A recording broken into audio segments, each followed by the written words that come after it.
إن الحمد لله نحمده ونستعينه ونستغفره ونعوذ بالله من شرور أنفسنا ومن سيئات أعمالنا. من يهده الله فلا مضل له ومن يضلله فلن تجد له وليا مرشدا. أشهد أن لا إله إلا الله وحده لا شريك له وأشهد أن محمدا عبده ورسوله أرسله الله بالهدى ودين الحق ليظهره على الدين كله وكفى بالله شهيدا. يا أيها الذين آمنوا اتقوا الله حق تقاته ولا تموتن إلا وأنتم مسلمون.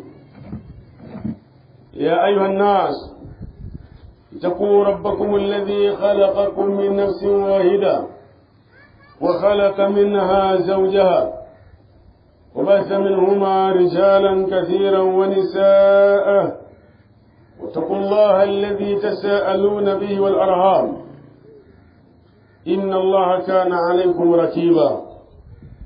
يا أيها الذين آمنوا اتقوا الله وقولوا قولا سديدا يصلح لكم أعمالكم ويغفر لكم ذنوبكم. ويطع الله ورسوله فقد فاز فوزا عظيما.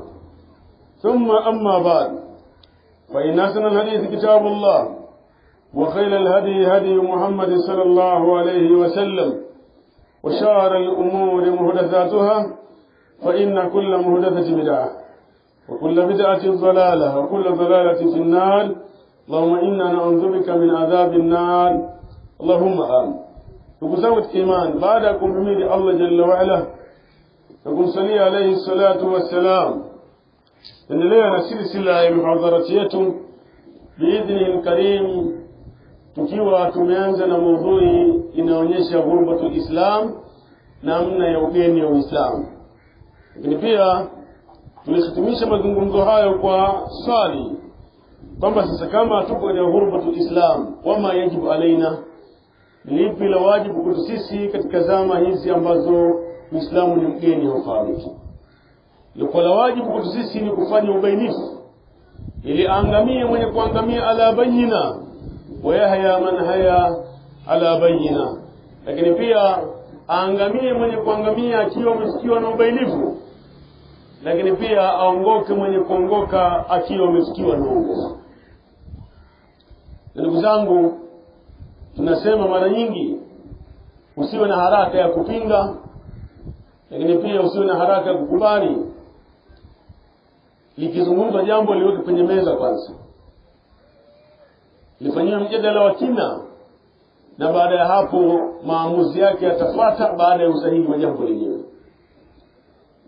Sasa katika mambo ambayo ni ya ghurbatul Islam, ugeni wa Islam, ni masala yanayofungamana na misiba, hasa pale mwanamke anapofiwa na mumewe.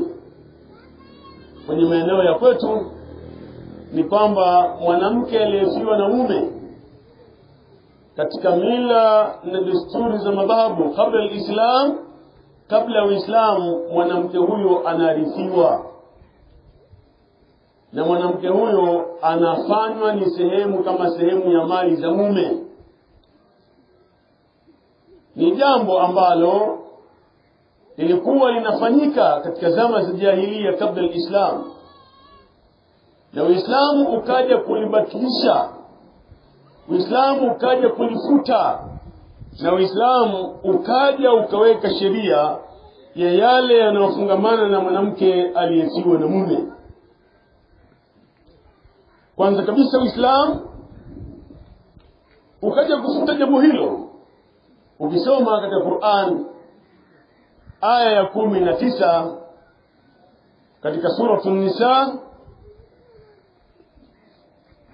aya ya 19 katika suratul Nisa, Allah subhanahu wa ta'ala anasema: ya ayyuhalladhina amanu la yahillu lakum an tarithu an-nisaa karha, enyi mlioamini Allah subhanahu wa ta'ala, si halali kwenu nyinyi kuwarithi wanawake kuwalazimisha wanawake wabaki kwenye himaya zenu, wanawake waliofiwa na waume zao. Lakini pia ukisoma Qur'ani katika sura An-Nisa hiyo ikiwa ni aya ya 7, Allah subhanahu wa ta'ala akazungumza kuhusiana na mwanamke, kwa maana kwamba ameanza kumzungumzia mwanamume akisema lirijali nasibun mimma taraka liwalidani wal aqrabun وللنساء نصيب مما ترك الوالدان والأقربون مما قل منه أو كثر نصيبا مفروضا. للرجال نصيب wanaume baada ya kufiwa na ndugu zao wanafungu mimma taraka liwalidani wal aqrabun, katika mali iliyoachwa na wazazi wao wawili au watu wa karibu. Allah jalla wala akasema walinisai nasibun, na wanawake pia wanafungu mimma taraka liwalidani wal aqrabun, katika mali iliyoachwa na wazazi wao wawili na watu wao wa karibu. Mimma qalla minhu au kathura, katika mali ambayo imeachwa chache au imeachwa nyingi, fungu lake haidondoki. Nasiba mafruḍa, ni fungu ambalo Allah subhanahu wa ta'ala amekwisha kuliwekea sheria. Uislamu ukaja ukamhamisha mwanamke kuwa ni mwenye kurithiwa, ukamfanya mwanamke ni mwenye kurithi, ukahamisha juu ya kwamba mwanamke anarithiwa, ukamfanya mwanamke ni mwenye kurithi. Uislamu ukaja ukamkomboa. Uislamu ukaja ukamkomboa, lakini pia ukaweka taratibu nzima juu ya idda alimutawaffa. Ukaweka taratibu nzima ni eda gani akae mwanamke aliyefiwa na mumewe. Haya yote yanakuja kufanya ubainifu juu ya ghurbatul Islam. Ugeni wa nini? Ugeni wa Uislamu. Tumeishi sisi katika maeneo haya, alhamdulillah, kwamba duatul khair, duatul khair, duatul manhaji salaf, walinganizi katika khairi, walinganizi katika manhaji ya Mtume sallallahu alaihi wasallam, juhudi zinafanyika. Hatusemi kwamba mambo yameisha, bali mambo yamepungua. Lakini mpaka leo tunapozungumza, kuna wanawake wanarithiwa kama zinavyorithiwa mali za waume zao. Kuna wanawake wanahamishwa katika umiliki kama vile umiliki unavyohamishwa mashamba. Kuna wanawake wanahamishwa katika umiliki kama vile umiliki wa gari au pikipiki. Maana yake aliyefiwa na mumewe, kaka wa mumewe au mdogo wa mumewe, ana halali na huyo mwanamke kushinda mtu yote. Sasa ikiwa tupo katika mwaka wa 1447 hijiria, karne 14 zimekwisha kupita, na Uislamu ushaharamisha na ushatengeneza njia, mpaka leo hii kuna watu wanarithiana. Mpaka sasa ninazungumza, milima Usambara kuna watu wanafanyana mirathi, kuna watu wanaoana katika njia ya kurithiana. Maana yake wanajengea kuwa ndoa ni ile ile, mahali ni ile ile, nyumba ni ile ile. Aliyebadilika unajua ni nani? Ni yule aliyekufa. Huyo ndiye amebadilika tu, lakini kila kitu kinabaki pale pale. Kila kitu kinabaki pale pale. Kila kitu kinabaki pale pale, kwamba mume ndio halali huo. Ndugu yangu Muislamu, Uislamu ukaja ukaweka taratibu nzima juu ya mwanamke aliyefiwa na mumewe. Ukiingia katika kitabu cha fiqh wanaita iddatu alimutawaffa anha zawjuha, eda ya mwanamke ambaye amefiwa na mumewe.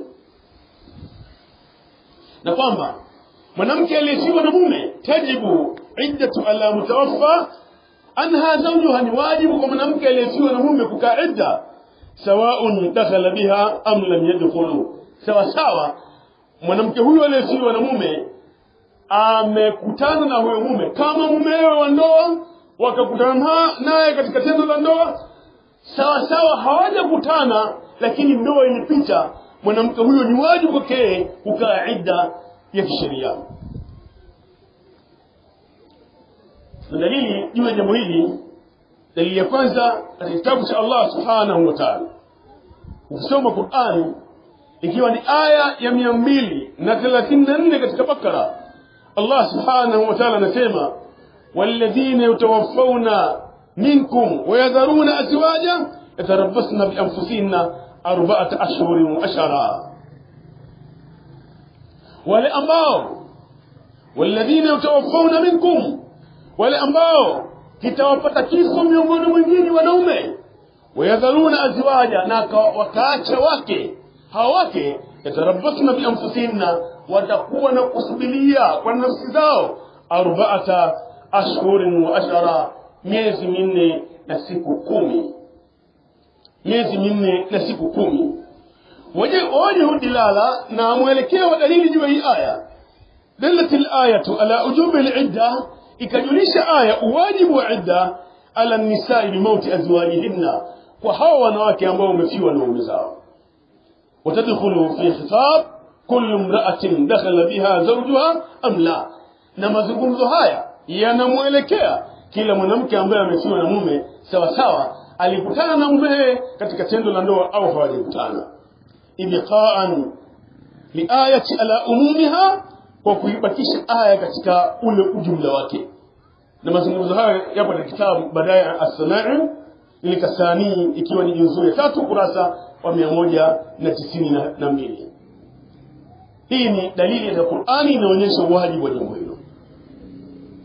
Lakini pia katika sunna, dalili katika sunna, an Yahya wa ibn Abi Kathir قال أخبرني أبو سلمة وهو ابن عبد الرحمن بن عوف قال يا رجل إلى ابن عباس يملك ابن عباس وأبو هريرة، أبو هريرة جالس عنده ومقاه، قال أفتني في امرأة ولدت بعد زوجها ب40 ليلة، ولدت بعد زوجها ب40 ليلة. nataka fatwa juu ya mwanamke ambaye amefiwa na mume na akajifungua amejifungua bi40 leila, kwa siku 40. Qala ibn Abbas, akasema ibn Abbas katika fatwa, akhiru ajalaini, huyo atakaa moja ya ajali mbili. Qultu anasema Abu Hurairah akasema, wa ulatul ahmal ajaluhunna an yadhana hamlahunna, wale wanawake ambao wana ujauzito baada ya kufiwa na mume zao, basi muda wao wa idda utaisha baada ya wao kujifungua, ikiwa ni katika talaka aya 4. Qala Abu Hurairah, ana ma ibn akhi, mimi niko pamoja na ibn akhi, yani Aba Salma. Aba Salma ndiye aliyesema mimi nina aya, na Abu Hurairah akamwambia mimi niko pamoja na Abi Salama.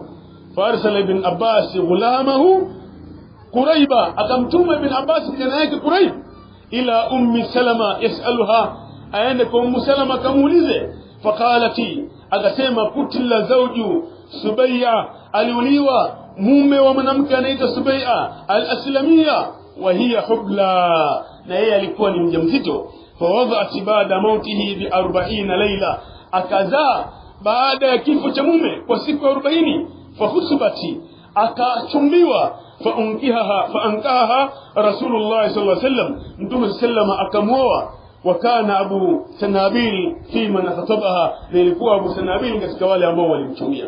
Alimuhimu, hadithi ikaonyesha idda, kwamba mwanamke anakaa idda, na ikatupa ishara ya idda ya mwanamke ambaye ni mjamzito, kwamba wa ulatul ahmal ajaluhunna an yadhana hamlahunna, wale wanawake ambao ni wajawazito, basi idda zao baada ya kufiwa na mume zao itakuwa ni baada ya kule kujifungua. Alimuhimu, maelezo haya yanaeleza ujubul idda limutawaffa anha zawjuha, kwamba ni wajibu kukaa mwanamke aliyefiwa na mume.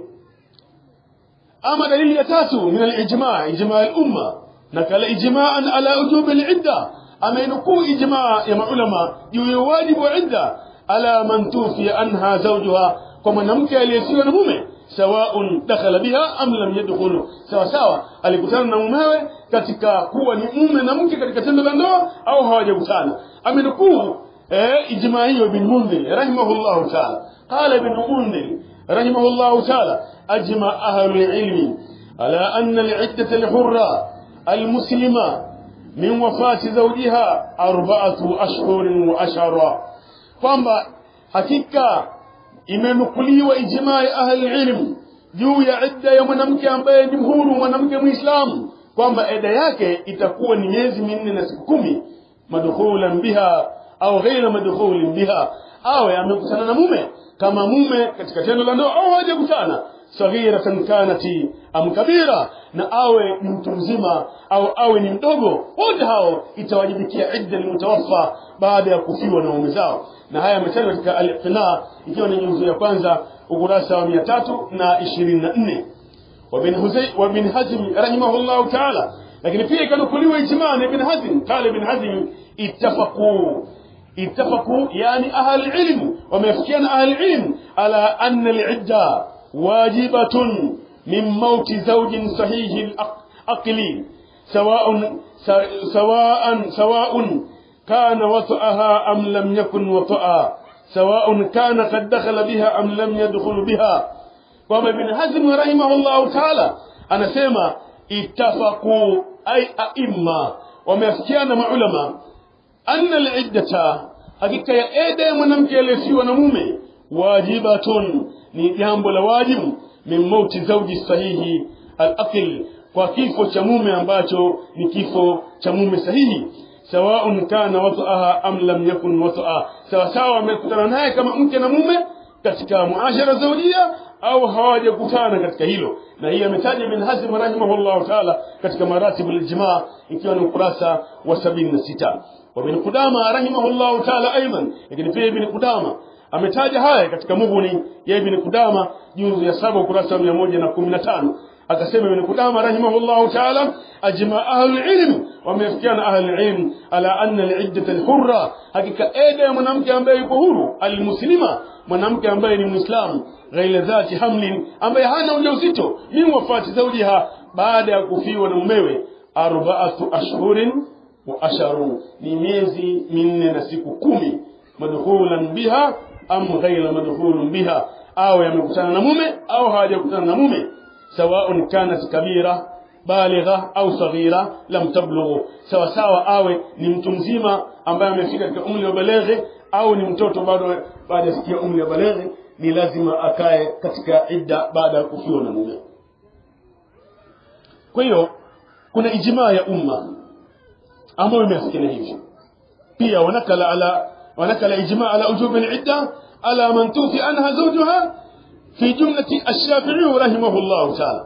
Pia al-Imam Shafi'i alinukuu kwamba swala la idda ya mwanamke aliyefiwa na mume ni swala la wajib, na wamefikia na umma wa Kiislamu katika kitabu al-Umm cha Imam Shafi'i rahimahullah ta'ala, ambao ni juzu ya 5 ukurasa wa 255.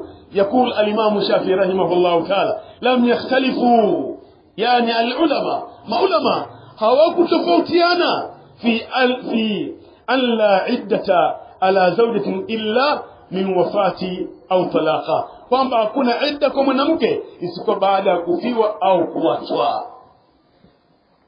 الإمام الشافعي رحمه الله تعالى نقل إجماعا فقال لم يختلفوا، yani alulama hawakutofautiana maulama kwamba mwanamke anayefiwa na mume ana nini, ana idda. Maajabu shadidi kwa masikitiko makubwa tunauma sisi, unasema ukiulizwa madhehebu yenu ni ya nani, lakini pia hata kama haujaulizwa wao umma huu unataja madhehebu yao, unasema sisi madhehebu yetu ni Imam Shafi, lakini mwanamke akifa anamrithi. Ndio tunafanya ndio Imam Shafi anasema hakuna mke akifiwa na kaida miezi 4 na siku 10 kama sio hamil. Lakini tuna watu sisi kwenye hii nchi ya Sambani, milima ya Usambala, wanasema madhehebu yao ya Imam Shafi, na mpaka leo wanakaa na wanawake wa maarifi, na hao wanawake hawajakaa kaida ya sheria. Na ndio maana tukazungumzia ghurbatul Islam, ugeni wa nini? Uislamu. Sasa kama Uislamu umekuja kubainisha ni kipi kilichoturudisha kwenye ugeni, mpaka mwanamume mtu mzima anajisevia mke wa kaka yake. Mpaka mwanamume mtu mzima anajisevia mke wa kaka yake. Kajua kujisevia?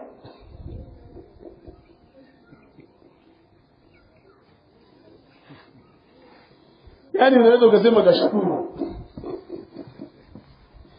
Najua sasa hivi kuoa ni kazi. Hata ukijisevia inakuwa kidogo na wepesi.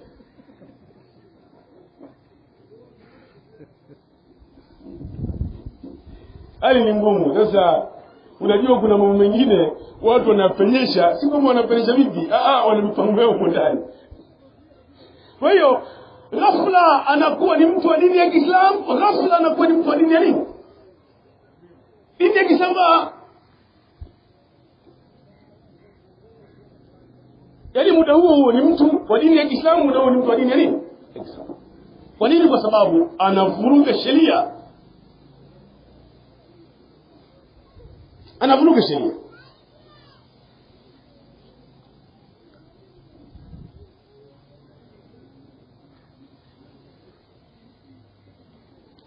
Naam, jambo lingine ambalo la msingi katika masala haya, aksamu almutadat min wafati, yani vigawanyo sasa vya wale wanawake wanaokaa eda baada ya kufiwa. Kigawanyo cha kwanza, iddatu alhail, yani ghair hamil, almutawaffa anha zawjuha, mwanamke ambaye si mjamzito aliyefiwa na mume. Mwanamke ambaye si mjamzito aliyefiwa na mume, tajibu li'iddatu ala imra'atin hail ghair hamil, kwamba ni wajibu kwa mwanamke ambaye si mjamzito alimutawaffa anha zawjuha aliyefiwa na mume akaeda watantahia biinqidai 4 ashhurin wa shahra, na eda yake itaisha kwa miezi 4 na siku 10.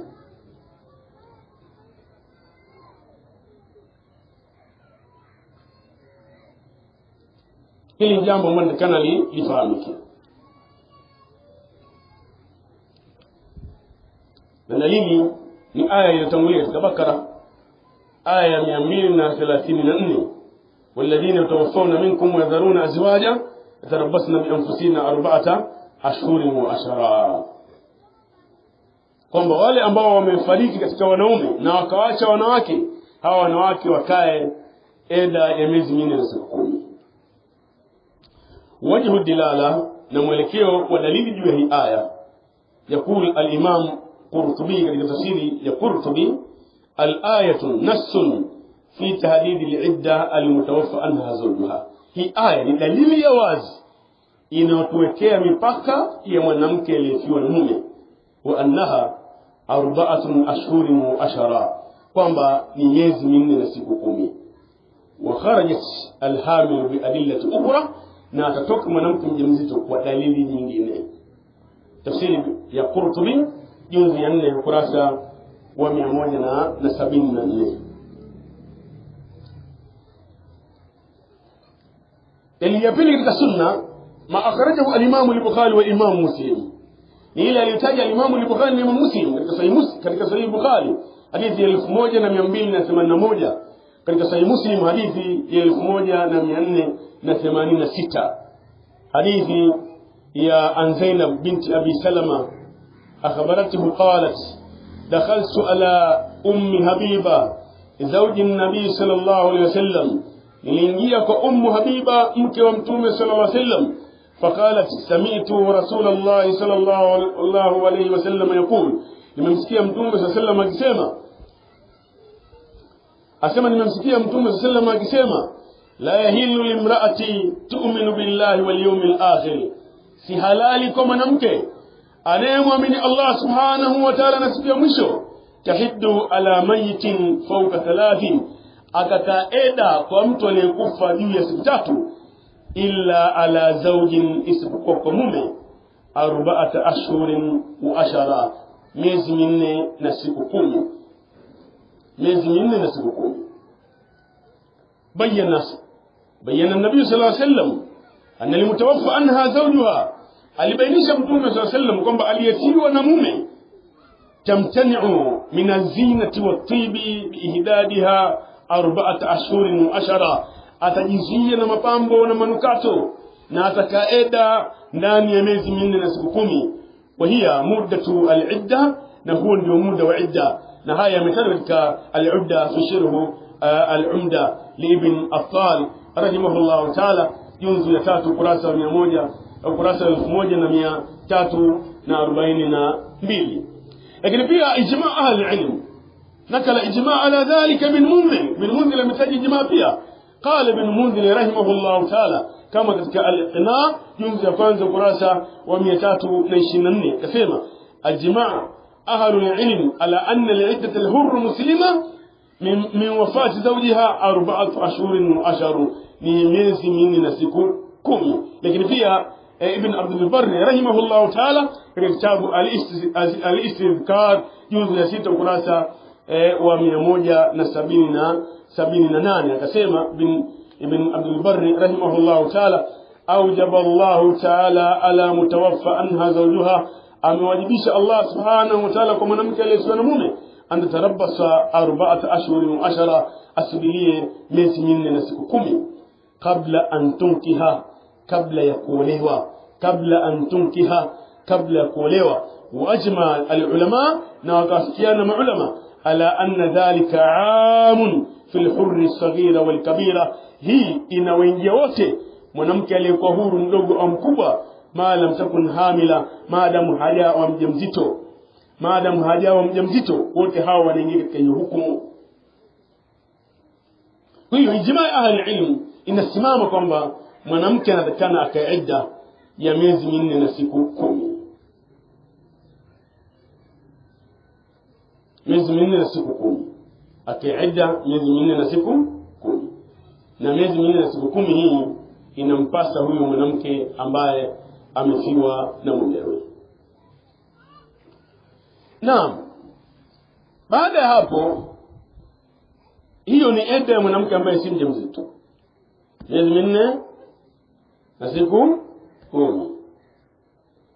Ama aina ya pili iddatul hamil almutawaffa anha zawjuha mwanamke mjamzito aliyefiwa na mumewe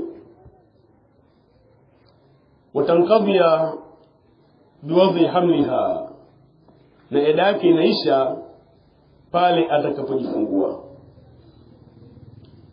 Imekuja katika Qur'an katika talaka ikiwa ni aya 4 wa ulatul ahmal ajaluhunna an yadhana hamlahunna wale wanawake wajawazito muda wao na ukomo wao wa idda an yadhana hamlahunna ni kujifungua vile ambao walikuwa katika matumbo yao.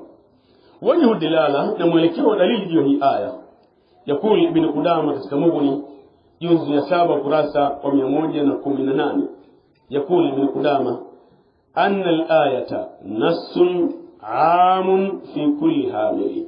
Hii aya ni dalili ya ujumla kwa kila mwanamke mjamzito yadkhulu fiha anaingia ndani yake mantufi anha zawjuha mwanamke aliyefiwa na mumewe. Na riwaya katika Sahih Bukhari ambayo imetangulia ya mazungumzo ya Ibn Abbas na Abu Huraira na Abi Salama kwamba kuna mwanamke mjamzito Subay'ata al-Aslamiyya yeye alifiwa na mumewe akiwa ni mjamzito fa wada'at baada mautihi bi 40 layla akajifungua baada ya kifo cha mumewe kwa siku 40 fakutibati fankaha Rasulullah sallallahu alaihi wasallam asema alichumiwa na mtume akamuozesha wakana Abu Sanabil fi man khatabaha. Hadithi hii katika Sahih Bukhari hadithi 1909 Sahih Muslim hadithi 1485 kwamba mwanamke huyu wa sahaba Subay'ata al-Aslamiyya alifiwa na mume hali ya kuwa ni mjamzito na alijifungua kwa siku 40 baada ya kufiwa na mume na Mtume sallallahu alaihi wasallam akamuozesha. Wajhu dilala na mwelekeo wa dalili katika hii nafsi ya hadithi annahu nassun fi itibari intihai al-idda biwadhi hamli kwamba inazingatia mwisho wa eda ya mwanamke mjamzito kwa kujifungua bidalili zawjiha baada wadhi hamliha badalili ya huyu mwanamke baada ya kule kujifungua ile mimba yake. na yeye mtaja Ibn Arabi katika ahkamu al-Qur'an ikiwa ni juzu ya kwanza ukurasa wa 280. lakini pia ijma' al-umma قال ابن باز رحمه الله تعالى هذا محل إجماع بين أهل العلم هل ni jambo la itifaki baina ahli ilm kadi kana fi hadha ba'd khilaf yasir fi ahad al-awwal thumma inqarada kulikuwa na khilaf kidogo mwanzo lakini baadaye ikaondoka wastakarra ijma'un na ikatulizana ijma' ala anna al-mar'ata mata wada'at hamlaha mwanamke mjamzito aliyefiwa na mume muda wote atakapojifungua kharajat min al-idda atakuwa ametoka katika idda وليس عليها أن تعتد 4 أشهر و10 na haitakuwa wajibu yake kukaa miezi 4 na siku 10 bali mata wada'at hamla muda wote atakapojifungua walau baada wafati zawjiha bilaili hata ni baada ya kufa mumewe kwa usiku au bisaati au kwa masaa au bidaqaiki au kwa madakika fa innaha takhruju min al-idda hakika hali ya mambo ilivyo mwanamke huyu anatoka katika idda mwanamke huyu anatoka katika idda yani mwanamke aliyefiwa na mumewe kwa mfano alifiwa na mume baada ya magharibi na baada ya isha akajifungua maana yake ni mbaya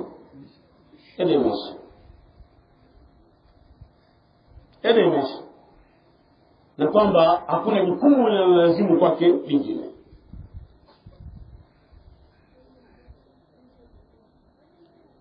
Pia ametaja Ibn Mundhir katika al-Ishraf juzu ya 5 kurasa 355 kad ajma'u ala annaha law kanat hamila la ta'lam biwafati zawjin aw talaqihi fa wada'at hamlaha anna iddataha munqadhiya. Wamefikiana ahli ilmu kwamba mwanamke atakapokuwa ni hamil hajui kwamba mume ashakufa taarifa bado haijafikishiwa au pia aliachwa lakini hajui kwamba ameachwa taarifa bado haijamfikia kwa kitendo kile cha kujifungua eda yake itakuwa imeishia hapo. Na hiyo ni ijma' ahli ilmu juu ya idda ya mwanamke ambaye ni hamil na maelezo yake ni mengi na wametaja wengi katika ahli ilmu. Alimuhimu kwamba mwanamke ambaye alifiwa na mume eda yake kama ni mjamzito eda yake ni pale atakapojifungua. Ni pale atakapojifungua. Lakini kuna masuala ambayo pia wameyataja ahli ilmu kwamba sawa tumekubaliana biwadhi hamli kwa kule kujifungua masifatul hamli alladhi tanqadhi bihi al-idda ni ipi sifa ya hiyo mimba ambayo kwa kujifungua kwake itahesabika kwamba eda yake itakuwa imeisha. قال العلماء تنقضي العدة بوضع الحمل الذي تبين فيه خلق الإنسان وإن كان ساقطا.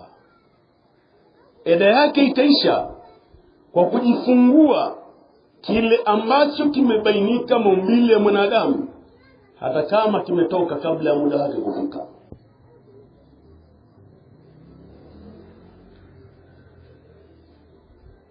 Hata kama kitakuwa kimetoka, hata kama kitakuwa kimedondoka kabla ya muda wake kufika, maadamu maumbile ya mwanadamu yamekamilika, maadamu maumbile ya mwanadamu yamekamilika, itakuwa eda yake imeisha. Haisemwi mbona mtoto hajaishi.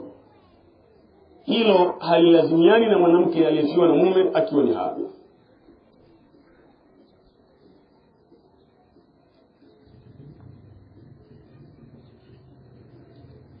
Kwa hiyo itaisha maadamu imebainika juu ya kile ambacho amekitoa. Na haya ni masala ambayo yanahitajika yafahamike. قال ابن منذر رحمه الله تعالى أجمع كل من نحفظ عنه من أهل العلم wameafikiana wale tunaohifadhi elimu kutoka kwao katika ahli ilmu ala anna iddat almar'a tanqawi bisaqati saqtuhu idha ulima annahu waladun, inaisha kwa kule kuporomoka na mimba pale itakapobainika kwamba ni mtu. Hiyo inatosha. Mume anakufa ni mjamzito, mwezi wa 6, mwezi wa 5 akajifungua mwanamke, mimba ile ikatoka, mtoto akawa amefariki, lakini imebainika kwamba ni mtoto, basi hilo linatosha kuwa idda imeisha. Inatosha kuwa idda imeisha. Na hili ni jambo la msingi ambalo linatakana lizingatiwe. Jambo la msingi ambalo linatakana lizingatiwe. Lakini katika mambo ambayo yanatakikana pia yafahamike katika masala ya idda, katika mambo ambayo yanatakikana yafahamike katika masala ya idda ya mwanamke aliyefiwa na mume, ni swala la kuchumbiwa. Ni swala la mwanamke kuchumbiwa, kwamba je, sheria imesimama wapi juu ya jambo hilo, kwamba inafaa mwanamke huyo kuchumbiwa au haifai kuchumbiwa. Na ili pia sheria hii ya Uislamu, Shariatul Ghara, imebainisha hayo yote kwamba ni kipi kifanyike. Kuchumbiwa mwanamke ambaye yupo katika idda, swala hilo limegawanywa katika sehemu kuu 3. Sehemu ya kwanza, sehemu kuu 2. Sehemu ya kwanza ni ta'rif bi khitba al-mutaadda iddatul wafa. Ta'rif maana yake ni kuchumbiwa kwa mafungo, ni kuchumbiwa kwa mafungo, kwamba mwanamke aliyefiwa na mume na yupo katika idda, ndani ya idda si halali kuolewa wala si halali kuchumbiwa kwa uwazi,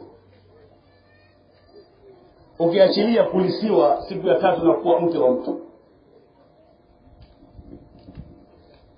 Ukiachilia kurithiwa siku ya 3 na kuwa mke wa nani? Mke wa mtu. Au mnasema sisi siku ya 3 na kuwa mke wa mtu?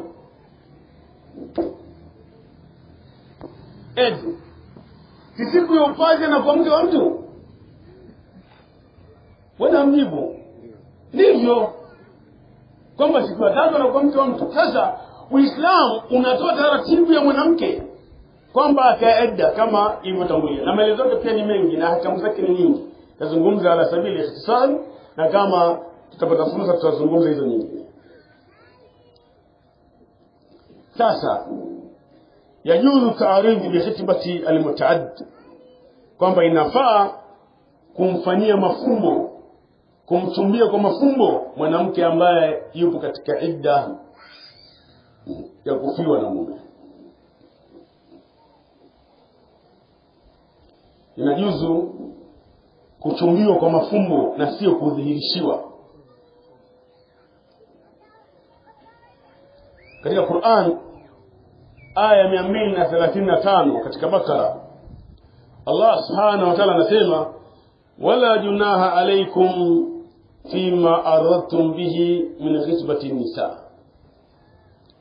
wala hakuna madhambi kwa nyinyi fima aradtum bihi min khitbati nisa, kwa kule kuwachumbia wanawake kwa mafungo, au akinantum fi anfusikum, au mmewapenda lakini ni jambo limebaki kwa nafsi zenu.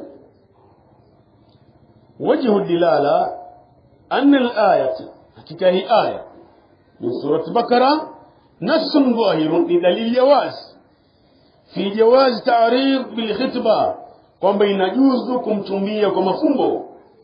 Wakati nassa ahlu tafsir, na wametaja dalili watu wa tafsiri, ala anna mutawaffa anha zawjuha dakhilatun fihi, mwanamke ambaye amefiwa na mume anaingia kwenye aya kwamba anafumbiwa kwa mafumbo na sio kudhihirishiwa. Na hiyo imetajwa katika Al-Wajiz liwahidi ukurasa wa 174, lakini pia ametaja katika tafsiri Ibn Uthaymeen juzu ya 3 ukurasa wa 162 wakati akifasiri aya hii ya sura Al-Baqara. Lakini pia ijma' al-umma na kala ijma' ala dhalika bin Hazm ametaja ijma' ya umma. قال ابن حزم رحمه الله تعالى اتفقوا يعني العلماء ومسكين العلماء على أن تعريض المرأة وهي في العدة kumtumia mwanamke ambaye yupo katika idda kwa mafumbo halalun idha kanat al-iddatu fi ghayr ar-raj'iyya au kanat min wafati, maadamu hiyo idda isiwe taraka raj'iyya au hiyo eda isiyo taraka rajia na iwe katika nyingine au ile ya kufiwa. Maana yake haya maelezo yanataja Ibn Hazm, mwanamke akiwa yuko katika taraka rajia, taraka ya kwanza au taraka ya pili, hizi zinaitwa talaqu rajia. Kwa nini talaqu rajia? Kwa sababu ndani yake kuna sheria inayomruhusu mume kumrejesha mke katika miliki yake. Ikiwa talaka ya rajia ya kwanza au ya pili, haitojuzu kwa Muislamu kumchumbia mwanamke ambaye yupo katika idda. Ama itakapokuwa sio talaka rajia, kwa mfano talaka ya 3 ambayo ni bainunatul kubra, talaka ya 3 na yalala salama, basi inajuzu kumchumbia mwanamke ambaye yupo katika idda kwa taarif na vitu kama hivyo. Lakini pia mwanamke aliyetiwa ambaye ndiyo sehemu ya mazungumzo yetu. Lakini pia Ibn Abdul Barr katika Al-Istidkar juzu ya 5 ukurasa wa 385 anasema harrama Allahu aqada an-nikah fi idda, Allah ameharamisha kufunga ndoa wakati wa idda bikaulihi wala ta'zimu uqdatan nikahi hatta yablugha al-kitabu ajala, msiazimie kufunga ndoa ndani ya idda mpaka idda ifike ukomo wake. Wa abaha ta'rid bin nikah fi idda, na akajuzisha Allah subhanahu wa ta'ala akaruhusu kumtumia mwanamke kwa njia ya mafumbo akiwa katika idda. Walam yakhtalifu ulama min as-salaf wal khalaf fi dhalika, na hawakutofautiana ulama, si wale waliotangulia katika salaf na wale waliokuja baada ya salaf. Fahuwa من المحكم أي مجتمع على تاويلها، نجام أبو المحكم نجام أبو العلماء وميافكين التاويل yake. Pia al-Imam Baghawi katika Sharh Sunna, Imam Baghawi juzu ya 9 ukurasa wa 298 anasema ittafaqu ahli-ilm wameafikiana ahli-ilm ala anna tasriha bil khitba la yajuzu fil iddati, kwamba kumtumia mwanamke kwa uwazi akiwa katika idda haitofaa. Amma ta'ridun bil khitba fayajuzu fi iddati alwafa, ama kumtumia kwa mafumbo itafaa katika idda ya mwanamke aliyefiwa. Ayuha yahiba, angalia namna ya Uislamu unavyochunga hisia na heshima za watu, hata wale waliokufa.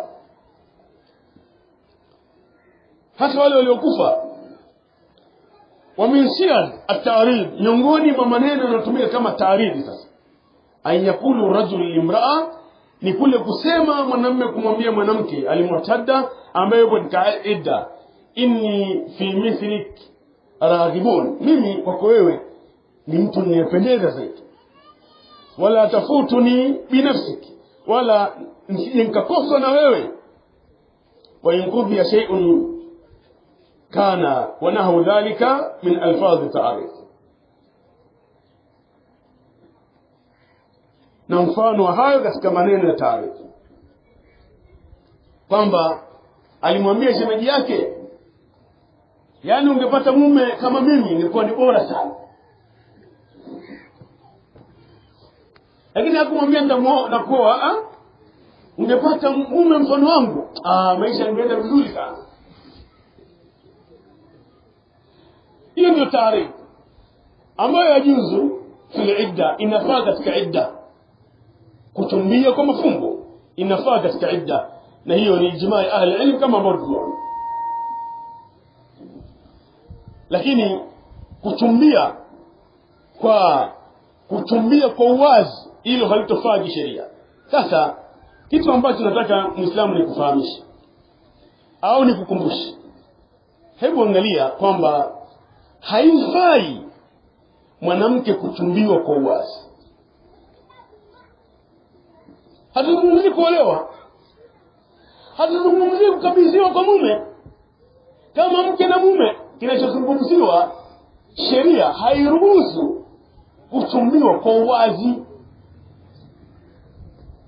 Yani mume kumwambia mke sherehe yake, mimi nataka nikoe. Yani hapa ede kisha hii, yani usifikirie chochote kile, mimi nataka nikoe hapa. Alafu matumizi yote anaita yeye. Matumizi yote anaita yeye. Aliyeteuliwa kuangalia watoto mwingine. Aliyeteuliwa kuangalia watoto mwingine. Hapo tunazungumzia swala la Uislamu. Hatuzungumzia swala la mila na desturi za mababu, kwa sababu swala la desturi za mila na mababu maana yake wao siku ya 3 mtu anamilikishwa. Yani anayechukua nguo anachukua na nani? Na mke anajisevia, kwa sababu mahari imekuwa ni ghali. Haya ni maelezo yanahusiana na masala ya idda mutawaffa anha zawjuha, lakini pia kuna masala mengine ambayo yanafuata, masala ya nafaka, masala ni sehemu gani aishi mwanamke aliyeachwa aliyefiwa na mume, lakini pia kuna masala ya intikali ya idda min hali ila hali, kuhama kwa idda kutoka kwenye hali fulani kwenda katika hali fulani. Haya ni masala yamebainishwa na ahli ilm na yanahitaji ubainifu ili Muislamu afahamu sheria yake pale inaposimama. Kwa nini iddatul mutawaffa? Kwa sababu mwanamke katika milima ya Usambala swala la idda halizingatiwi kisheria.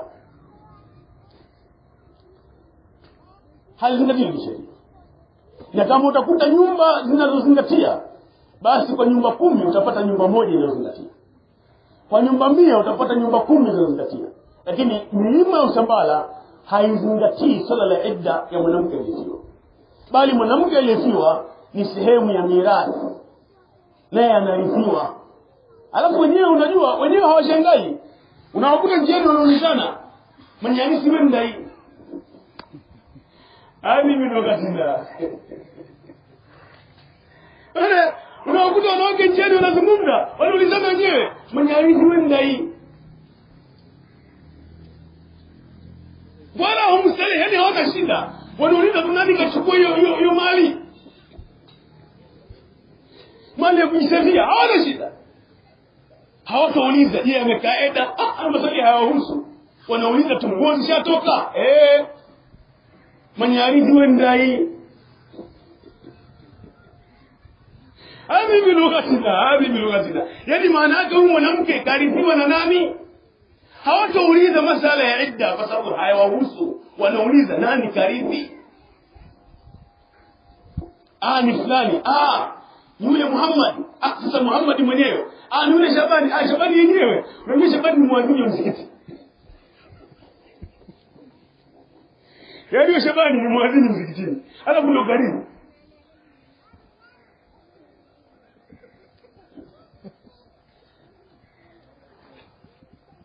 Ni mwadhini msikitini kwa mbele. Kamiliki mwanamke. Mtoto mwanamke wa kakake au wa mdogo. Lakini sio hivyo tu, wanasema ni imamu msikitini. Imamu msikitini amefanyaje? Amerithi. Siku ya 3 amepewa nguo na amepewa na mke na akachukua, mke ni mkewe. Na wanaulizana, baada ya kumrithi kapata watoto wangapi? Wanaulizana amepata 2. Yani kana kwamba hakujapita chochote ambacho kipo kinyume na sheria ya Allah Subhanahu wa Ta'ala. Kana kwamba hakuna sheria yote iliyovunjwa kwenye hilo. Watu mioyo yao imetulizana. Na sheria ya Allah Subhanahu wa Ta'ala haina kazi kwenye mikono yao. Lakini tunafanya nao misikitini. sausufufakum, naye ndiye anasema sausufufakum. Ya asafa ala ummati Muhammad, masikitiko makubwa ya umma Mtume sallallahu alaihi wasallam, taishu ala ghurbati alislam, unaishi katika ugeni wa dini. Dini haifahamiki, dini haitambuliki, dini haifahamiki, dini haitambuliki. Na ukizungumza wenyewe wanakaa wanasema, unajua tumemsikia kijana fulani anaongea, wanasema yule ashakuwa mhabi. Ashakuwa nani? Ashakuwa mhabi. Yaani maana yake huyo mtu anayekataa mwanamke asirithiwe, yeye nani? Yeye ni mhabi. Alafu anasema huyo mhabi huyo tutamfukuza kwenye ukoo wetu, maana atatuletea vitu ambavyo si hatuni, tutamfukuza huyo mtu. Lakini huyo mtu anakunywa pombe mbaya, wala hawana mazungumzo naye. Lakini huyo mtu ni mzinzi kupindukia, hata wakiza watu hawasalimiki, lakini hawana mpango naye huyo mtu. Lakini huyo mtu hana mpango wa dini kwa jambo la aina yote, wala hana mpango naye. Lakini mtu anaswali swala 5, alisema tumbona mwanamke anarithiwa hakaienda, wanasema ashakuwa mhabi. Ashakuwa mhabi. Yaani kuna mtu katengeneza kitu chake kinaitwa uhabi. Hicho kitu anapachikwa anayekataa mambo ya mila, anapachikwa anayekataa mambo ya bid'a. Anaitwa nani? Anaitwa mhabi. Hatujui mhabi anatokea wapi. Ili mnamjua. Sasa nani katuletea? Wewe tuletea nani? Sasa tujue anakotoka huyo mhabi. Ila tu ukisema hili halifai unasema wewe nani? Wewe mhabi. Unaona ni mkono mkubwa. Ghurbatul Islam, ugeni wa nini? Ugeni wa Uislamu. Kama wanazungumzia Sheikh Muhammad ibn Abdul Wahhab, pia mara nyingi tunasema sio sahihi, kwa sababu sisi tufundishwa katika masala ya dirasatu al-firq wal adyan ni kwamba halazimishi mtu kauli ambayo hajaisema, wala halazimishi mtu imani ambayo hajaiamini. Yani ukitaka umseme mtu kwenye imani yake, umseme kile anachokiamini. Hiyo ndio tufundishwa, na hiyo ndio amana tulioelimia. Huyo kama wanamkusudia Sheikh Muhammad ibn Abdul Wahhab, maana yake wamseme kwa mujibu wa vitabu mbalimbali alivyoandika, halafu ya makosa wayatoe kutoka katika vitabu vyake kama wanamkusudia yeye. Lakini pia mimi naona hawamkusudia yeye kwa sababu hawahusiki na chochote. Sheikh Muhammad ibn Abdul Wahhab ni alim min ulamai as-sunna, ni msomi katika wasomi wa sunna, ila tu alikuja kupiga vita bid'a na ushirikina. Hilo alifanya kwa nguvu zote. Na Muhammad ibn Abdul Wahhab na Muhammad ibn Saud, hawa ndio waasisi wa dola ya mamlaka al-Arabia Saudia. Yani Saudia sasa ina Alu Saudi, ni watu wa Muhammad Saud. Ina Alu Sheikh, ni watu wa Muhammad ibn Abdul Wahhab.